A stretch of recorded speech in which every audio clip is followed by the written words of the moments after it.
My journey with the MVP program began a little over a year ago.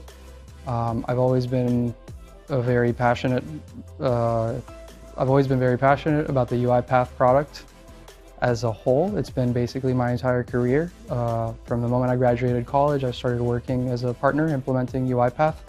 I've always been very curious to learn about all of the different capabilities, and I've grown with UiPath in my career. Maybe about a year or two ago, working with another UiPath implementation partner, they had someone who was an MVP.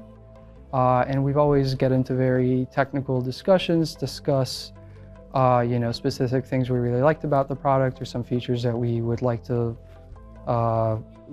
learn more about or uncover or maybe have some suggestions for.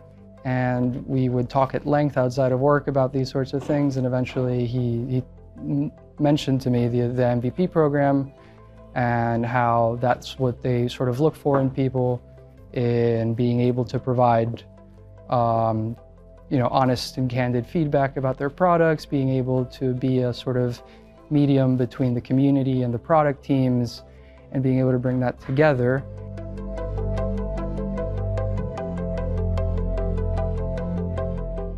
So I started with RPA back when it was, I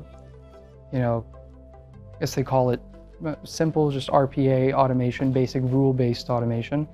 And that was 5-6 years ago when I first started my career. And as I've grown with the platform, they've sort of implemented more features that allow for intelligent end-to-end automation. Primarily, I guess, I was involved when document understanding was just in preview.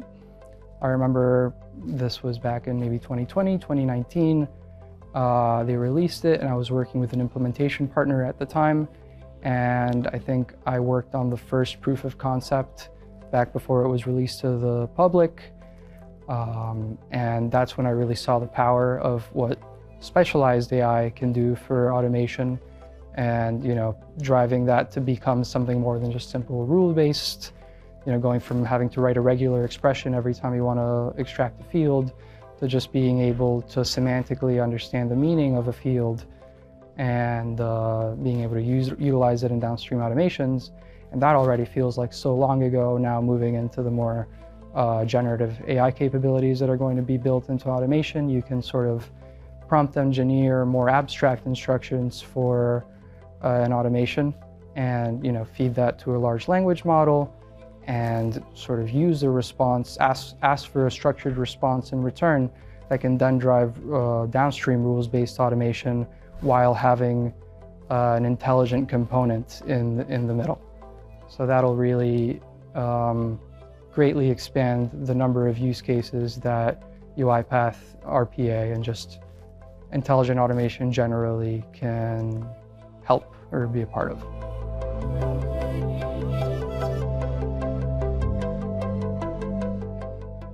Oh yeah, like I said, when I first started, even in the very first iteration of UiPath that I worked with, computer vision was available.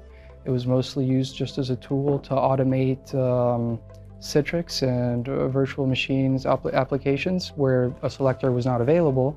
So it was sort of a fill in the gap solution. Whereas now it's implemented even as a backup for things that have a solid selector. They help make automations require a lot less maintenance. But like I said earlier, they can also greatly increase the number of use cases that can be helped by automation into things that aren't strictly rule-based. And